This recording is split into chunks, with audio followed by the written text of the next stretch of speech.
it's so slow. Come on. I think we are live. Yes, we are. We are live. Hi, guys. Happy Monday. Today's Monday. Wow. Happy Monday, guys. Thank you so much for joining me today. And we are live again because we have another episode of the 10K series. Today is episode number 4. And today I have a privilege to interview Peter. I really admire Peter. Actually, I've worked with him with some projects and I love being in his group and actually getting a lot of knowledge in business and also in investing in crypto. So very excited to interview him today. Hi Peter, how are you? Hi, Miriam. How are you? Good to see you. Thank you so much. Where are you chatting right now? What'd you say? Sorry. Where are you chatting from now? Where are you? Oh, in New Jersey. Oh, New Jersey. Nice, nice, nice, nice, nice. Yeah. That's nice weather. I'm here right now in Canada. Is it a nice weather there or is it rainy just like here? No, it's actually really nice. It's one of the nicest days of the week, so it's about 85 degrees. Oh, wow, that's good. You're lucky because here it's rainy. So today, Peter, I'm just going to ask you some questions. So like the audience wanted to know, like, what do you do online? How did you be able to hit your first 10K or more on the online space? Is that okay? There, of course. Awesome. So my first question for you is, what were you doing before you made your first $10,000 online, and what finally made you go all in? So essentially, I have been a high school physical education teacher for the last 18 years. And that's really what I've been involved with. And while I was doing that at some point or another, when I was actually in college, I decided that I wanted to go into marketing. So my first 6 months of school, I went into marketing. And then I said, you know what? I don't know if this is really for me. So I Mhm, left marketing. And then I decided to go into being a psychologist because I felt that having my own practice and, a lot of people were telling me, you'd be a really great psychologist. And so I said, okay, maybe this is something that I should do.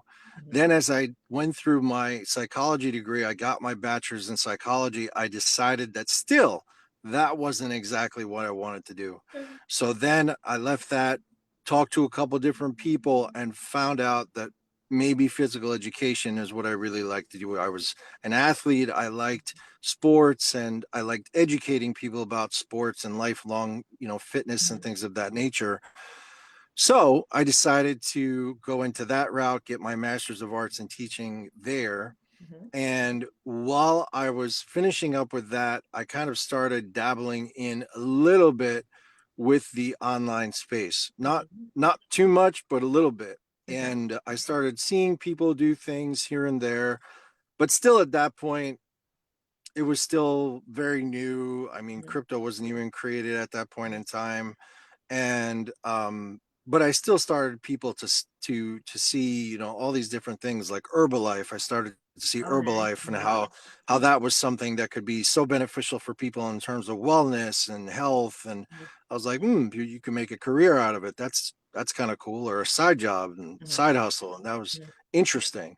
mhm, So then what really actually caught my attention is the first exposure I actually ever had, although not wealth wise, but first mhm, exposure I ever had was in an app.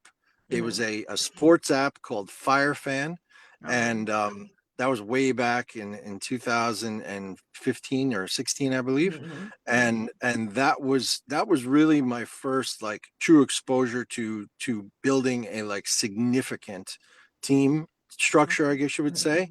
mhm, And you could play these games, and it was successful to a certain point, mhm, but then they hit certain roadblocks, and it just didn't exactly work the way it should. But a lot of people made a lot of money. I made a lot of connections as a result of that. A lot of mhm, those connections I still have now. And and it's been definitely something very, very interesting to learn from.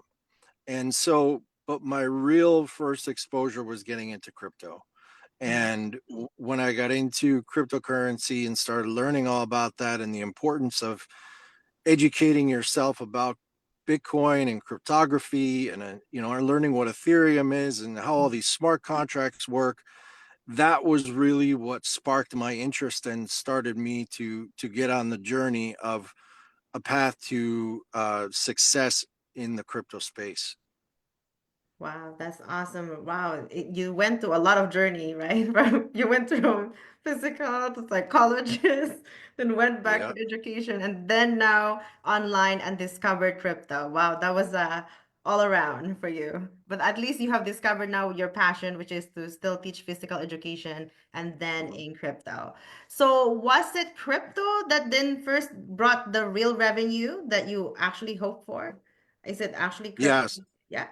Yeah, so crypto was actually the first thing that really got me going. Go figure. Actually, if I wanted to build a health company, I could have. Mhm, I was taking a product called Isogenics. I'm sure mhm. a lot of people have heard of that, and I lost like 40 pounds from Wow. Isogenics in like two and a Mhm. half months. And I had the testimonial, I had the affiliate link, I had everything. I Yeah. just chose not to build it for whatever reason. Mhm. And even probably to this day, I probably have millions of volume on one side of my leg, but the Oh, other wow. side I have nothing. So anyway, but health for me wasn't at that point in time wasn't really a passion of mine in Mhm. terms of like building teams and Mhm. products and all that and having to maintain products, and Mhm. it just wasn't really my thing. But crypto became something very, very passionate for me because I started to realize that this was something that I could really benefit from in the Mhm. long run, number one. And number two, I was early. And Yes. because I was early, that started to help me to realize that there's a lot of things that number one, I need to learn, but number Mhm. two, we can benefit from. So I Correct. started dabbling into different cryptocurrencies. I had bought my first Bitcoin back in the day when it was Oh, $250. wow. So yeah, so way back then, Yeah. obviously I didn't hold on to it Yeah. forever, but nevertheless, for a significant point in time, let's put it that way. Yeah. And then started to get involved with different opportunities, different companies, Mhm. and for whatever reason, because of the fact of the way the online space was, especially at that point in time, Mhm. with like zero regulation, Mhm. zero SEC Mhm. involvement, zero nothing. Mhm. A lot of the people that were in charge of these companies, they kind of basically just, didn't do exactly the ethical things that were supposed to be done. Mhm. Correct, correct, correct. And yeah, so as a result, unfortunately, that didn't exactly turn out the way it should. But as a result of those things, it helped me to learn in what obviously not to look for and Correct. what to look for. So that helped me to benefit going forward in terms of, the space was so vast at that point in time, Mhm. and knowing what to be involved with, what not to be involved with, what cryptos you could buy. I Mhm. mean, we're talking about the time when ICOs were in initial coin offerings were Mhm. just rampant all over Yeah, the correct. place. Exactly. 2016, Yes. 17, they were everywhere, and Correct. people were making Correct. boatloads of money, but then in a flash they were gone, Yeah. right? Correct. Correct. So you had to be very picky and careful, and at that point in time I didn't know that much about cryptocurrency. I didn't really know that much Mhm. about the whole process, or buying or selling or Mhm. holding or all of that. But I started to learn that over the next couple of years and become much more savvy when it came to that space and that environment. Wow, that's awesome. Yeah, for sure. You learn a lot of things, with experience. And of course, the things that you experience, you gain knowledge and now you know what to look for. So let's just see, because you mentioned already crypto. So like, let's see right now, if people was going to invest in something like this, or start an online, well, it's not really an online business, but something to invest in this space, what kind of mindset do need to have? I think I think really the mindset really needs to be in terms of what are your goals and what are your aspirations. If your goals and your aspirations are to essentially put in a little bit of money, like a couple $1,000s, and have that grow over a significant period of time in a stable environment, then that's different. Hmm. But if you're looking for a capability for you to have, explosive growth by being involved early in certain coins or certain Hmm. tokens, and as long as these particular coins and tokens have a good utility and use case and purpose, then you have a very good chance of success. So a lot of these blue chip coins that are out there right now, we're talking like top 50, top 100 coins, Hmm. they've been around a long period of time. They Correct. have a lot of longitudinal, latitudinal studies Hmm. that people can look at and say, well, look, we saw it here, now we saw it here, now we Yeah. saw it here, now we saw it Hmm. here, right? And so you can see that through all these bull markets, and in other words, positive cycles, and bear Hmm. markets, which is like negative cycles. Hmm. And basically you can gauge whether or not this is something that, you want to be involved with or not. Like, that's up to you. But at the same time, it's really a calculated risk. So for example, if somebody wanted to get into Bitcoin right now, Correct. in the next, let's say, year or so, I don't think you'd probably see anything more than a 2x from where it is right now. Like, Hmm. I don't think Bitcoin will go beyond $240,000 in a year. I think that's an overestimation, in my opinion. Hmm. So you have all these people that are buying Bitcoin, but they're not buying Bitcoin to be a trader. Hmm. They're buying Bitcoin because they want to buy it. They know the asset is sound, and they Hmm. know it's going to be developed at some point. And so they want to hold it here until like 2030, That's when there's a possible chance that Bitcoin will hit $1 million, right? correct. So that's kind of the long-term effect. But if you look at all these other coins that are out there that are up and coming projects, especially in the AI space, Correct. you're starting to see a lot of these coins where you can get a 30, 40, 50, 100, 500x. And if you're early enough into these Mm. sound projects, I'm not talking about meme tokens, No, no, I'm no. talking about real Real. solid Hmm. projects that you can get into early that have something true and useful.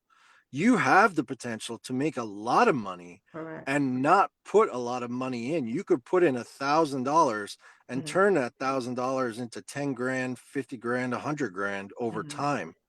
But maybe you're going to sell a percentage of profit, hold on to it, sell that profit again, Hmm. hold on to it, right? So, but there's education that goes with that. That's not something that's super simple to understand. It takes practice, it takes years of knowledge to really know when to do that. So these are things that you have to consider when you want to put your funds into something, Hmm. and you want to make sure that it is something sound, and you want to make sure that it's in a place where you could take it out of whenever you need to. So you see a lot of people that are holding their crypto in exchanges. Hmm. That's Correct. probably one of the worst things that Yes. you could possibly do. Because if you hold your crypto in an exchange, that centralized exchange is holding your cryptocurrency.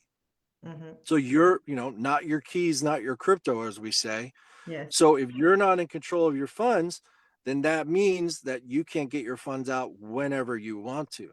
So maybe you want to put that into a decentralized wallet. You want to put that Hmm. into, something like a Trezor or a Ledger or something of that nature, that's a hard wallet that you only have those physical keys to, that you can actually control.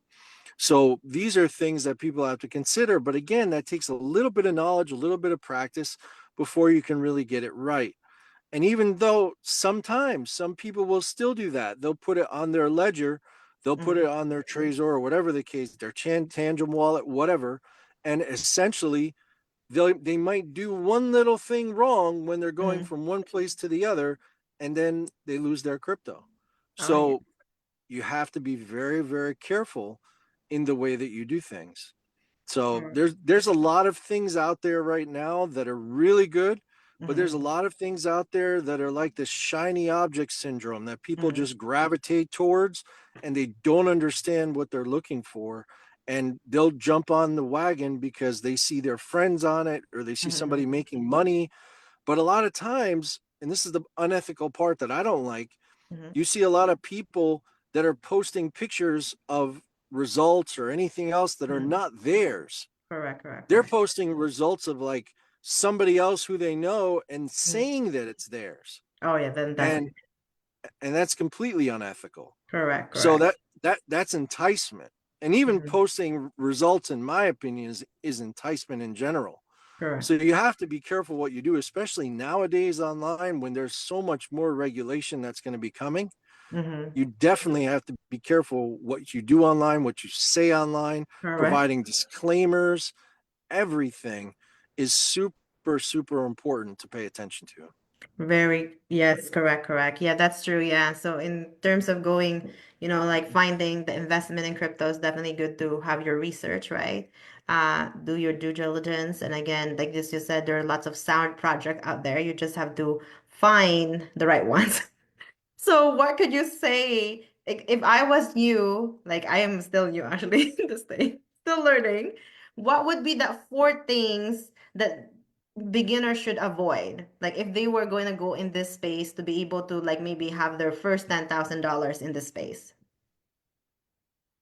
Avoid any projects that are going to offer you a guarantee of return. Uh-huh. So, unless they can actually show you how they are providing that guarantee of return in terms of a secured capital or in terms of something like a bank that is actually backing that particular return, that's different. But in the crypto space, especially, you can't have something that's going to say, hey, we're going to give you 0.5% a day for 30 days. Mm-hmm. Like that is not a sustainable model. So, and that's something that I learned a long time ago. Yeah.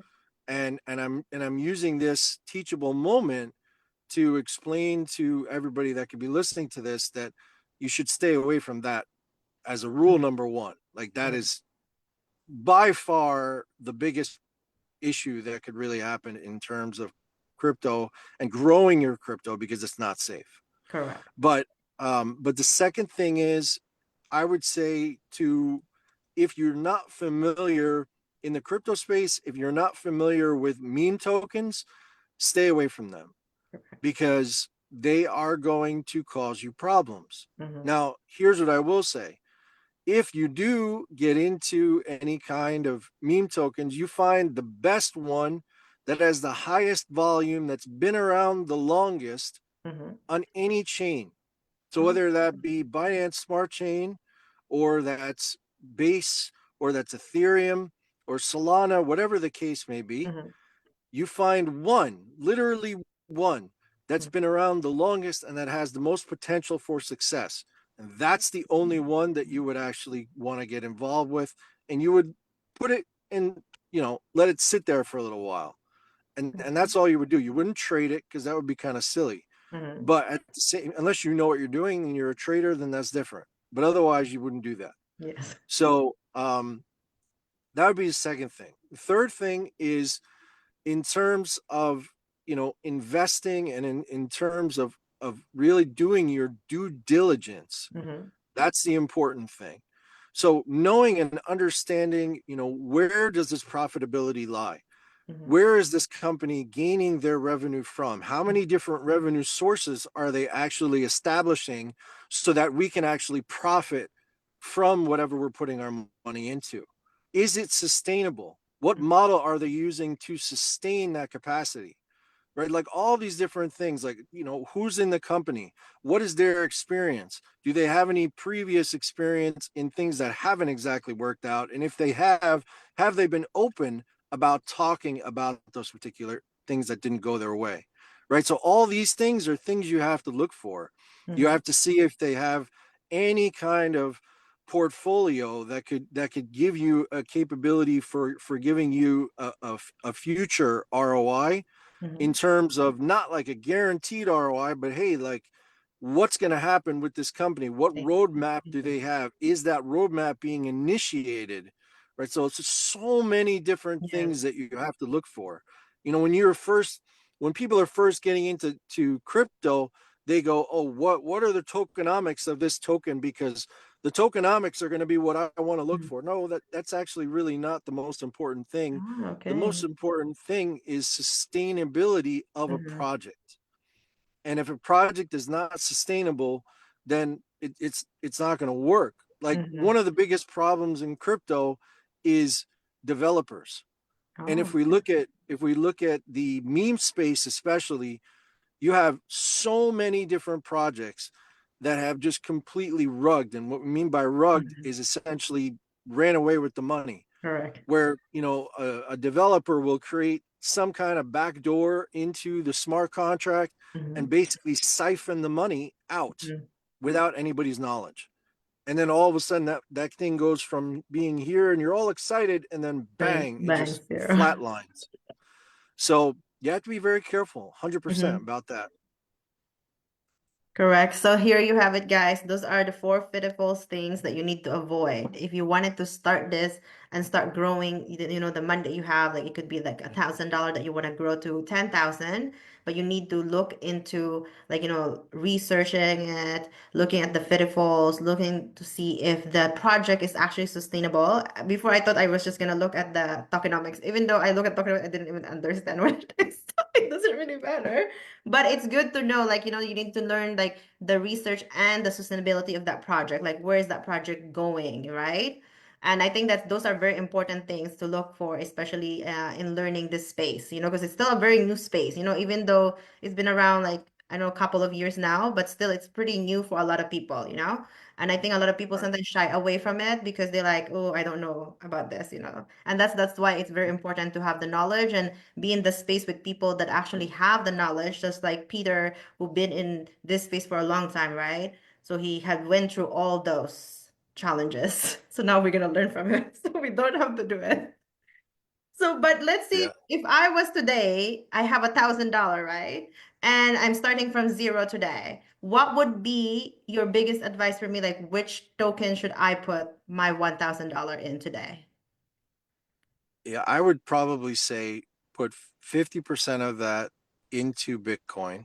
Okay. And then I would say put 30% of that into maybe two or three different ISO 2022 projects like XTC, XRP, Mhm. XLM, IOTA, Quant, like any one of those projects, and especially the ones that are obviously cheaper in price, like Mhm. XLM, XTC, um, XRP, right? Those are more sustainable in terms of price value because, Okay. like Quant, for example, is $105 or so right now. Mhm. So that's a little bit up there if you're talking about $1,000.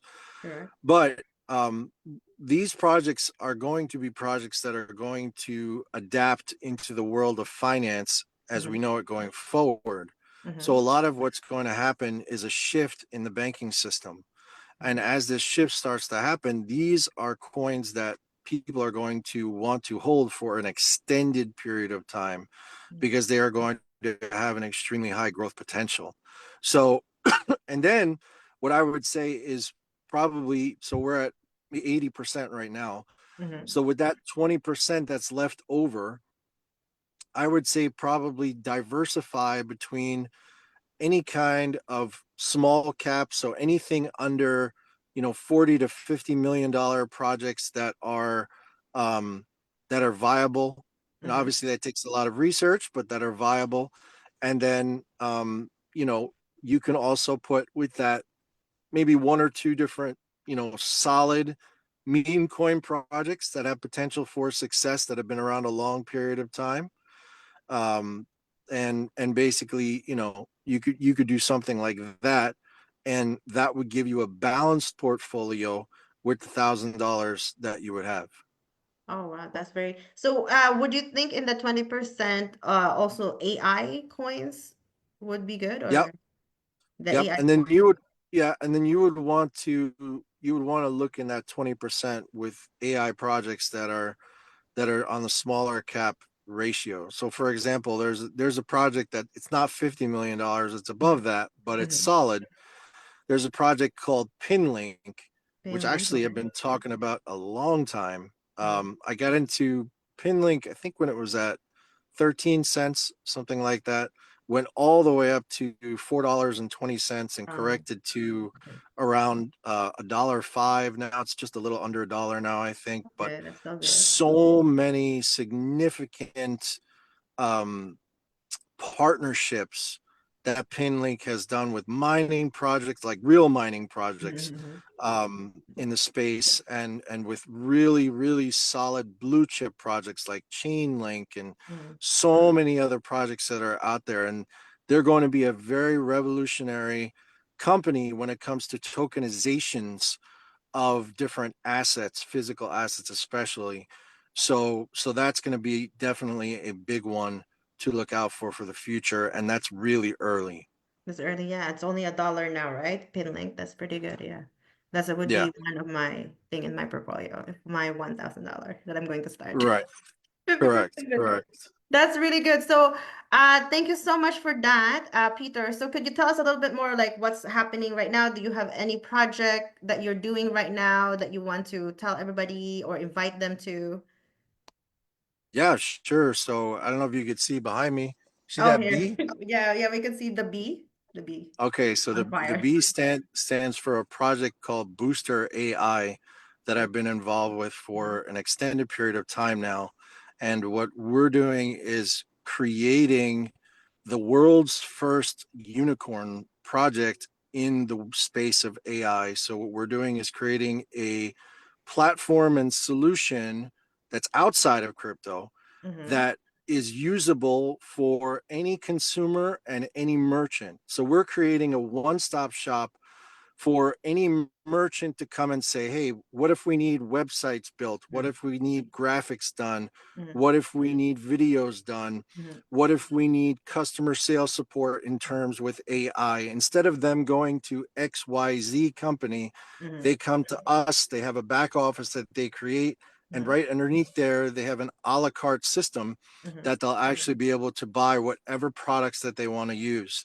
So mhm, I'll give you an example, just one example from a merchant solution mhm, would be, let's say you have a doctor's office, mhm, and a doctor's office, has receptionists during the mhm, day, but at nighttime, that company will pay for a third party to actually answer phones or mhm. to do whatever is necessary, Okay. right? Mhm, So what our AI can actually do is can learn that entire business model in a mhm. matter of 2 to 3 days. Okay. And anytime someone actually calls, they're answering like a human Mhm. and they're responding like a human. Oh, wow. And the only time that they're going to actually give information or whatever the case may be to the doctor Mhm. is only if there's an emergency. So Oh. if there's something that they can answer, they're going to answer it. Because what Mhm, happens is with these after hours services, somebody will call, say, hey, I'd like to speak to a doctor. And that mhm. person on the other line, I'll say, okay, give me your phone number. We'll have Dr. Yeah. So and so who's on Oh, call yeah. Mhm, call you back. Right. mhm. But if that particular agent could essentially answer a lot of those Yeah. questions without having to disturb that doctor, Mhm. it makes it a lot easier. Now, if you Mhm. take that and transfer that into, let's say, a roofing business, Yeah. so something a little more practical than a Yeah. doctor's service, Mhm, you could have that customer sales AI agent learn all about that roofing mhm, business. And the only time that that roofer who's in charge of that mhm, business is actually called is mhm. when there's an actual emergency. If there's Mm, things that people want to just learn about the company or whatever the case may mhm. be, they can talk to that customer AI agent and they can get all of their questions answered in a matter of minutes. Wow. That's definitely gonna change the game of everything. Like, like no need to have call centers and everything because you could just Yeah, the AI. And I think that's where the world is going to shift anyways, right? Where it's gonna that's be like exactly that. Like the AI is going to answer all the calls. The AI is going to answer, like basically gonna run the business part that that you don't need to hire somebody to do all the components, right? right. And And from a then consumer side, I'll tell you this side. So mhm, so that was the merchant side. From a mhm, consumer side, we have a shopping app that we're building right now, which is actually pretty much ready. And mhm. that shopping app that's being built, let's say that you have this app downloaded and I have this app downloaded. Okay. And with this with this geographical sense, Mhm. essentially this will enable you to get a message. Let's say if it knows that I'm at Kroger's or ShopRite or wherever we live, Mhm. right? You'll be able to know when I'm there, and if there was particular items that I would need or you would want me to get, then Mhm. essentially you would send me a message because Mhm. your AI would notify you that I'm at that location. I would Okay. see that list of items on my phone. Mhm. As those items are physically dropped into our shopping cart, Mhm. they will be crossed off on your phone. Okay, so like for example, if my husband, I see in the app that my husband is in Costco, I could Mhm. just send and tell my AI will send to my husband, these are the shopping cart that Mary Ann wants you to have. Exactly. But that's also good because now you know where people are. I don't know. It's good or bad. Can you tell me that is it a good thing that people need to know that where you are? I guess can be good. It could be a convenience thing, right? But what would it be in the Exactly. standpoint of people? Like, I mean, you say about doctor, merchant, right? So let's say if the people out Mhm. here listening, they're mostly people who have digital businesses online, right? Like digital product and all of those things. How would this AI product really help them? So this will benefit because a lot of times, as I said, you'll have to go to different locations to different companies to actually get these AI services. Mm-hmm. But we're going to have all these AI services provided for these companies, whether it be a physical company like a brick and mortar company, Mm-hmm. or it be a digital company that somebody is just trying to brand, whatever the case may be. We Mm-hmm. can provide all these different things. So, for example, if somebody wanted to shoot a commercial, like Mm-hmm. we could do that with AI, and we could Oh. basically do that for $100 instead of them having to pay thousands of dollars out of pocket. A commercial. Interesting. That is a very interesting AI. I guess people will just have to reach out to you to learn more about this. Is there like any information that you can provide them? Yeah, yeah. I can basically I can send you something that they could do, but they can just go to boosterapp.ai, and Booster then app. that would enable them to see what it is and how it all kind of works, and Mm-hmm. you'll be able to see the products that are involved within. But they could contact me personally if they wanted to find out more extensive information. That's really awesome. That's really exciting, right? I really find it very interesting, this That seems very interesting. Thank you so much for sharing that with us. And is there any a little bit of advice before we actually end our live that you want to tell people out there, like people who may be like a little bit scared to go out there to like maybe hit their first $10,000 online or maybe starting their first crypto portfolio just like me. What would be your advice today? I would say this: the time at which when I found out what I was really capable of was when I was facing the most hardships. Mm-hmm. So when I had the most, issues that were really going on in my life, when I was going through divorce and everything else, like, and I was still running, online businesses and participations in certain things, that, that actually brought me closer Mm-hmm. to that side of online because it gave me a place where I could really focus, Mm-hmm. and that enabled me to be better at multitasking. It enabled me to be a lot more successful and targeted Mm-hmm. in which the type of people that I want to talk to and associate with.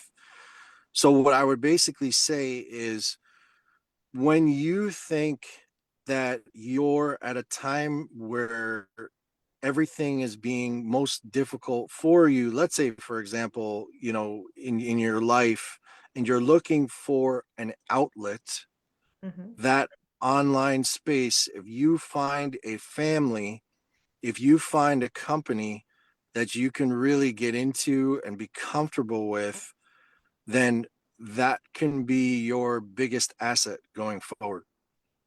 Correct. Thank you so much for that. Thank you so much. I think a lot of people needs to hear that. I think that's good. Like, sometimes when you are having those hardship or you're going through that thing, and if you found a place, like it could be online, offline, but you found a place like a family where you could actually become an outlet for you to become to either find yourself or just to be around with people that I guess you like and grow with. It's the best thing. Thank you so much for telling us that, Peter, and sharing your story. Guys, that is our episode for today for the Thank You series. Peter, thank you so much for coming to our live. If you guys are watching this, drop in the comment what you found valuable during this live, where you're coming from, so that we can be able to answer you if you have any question. And also, if you guys wanted to learn more about AI stuff or Peter's AI called Booster app, right? Boosterapp.com or Booster Up yes, dot AI. that AI, sorry, that AI. So definitely you can reach out with Peter and learn more about this amazing app. Thank you guys. Have a great day. Bye-bye. Take care.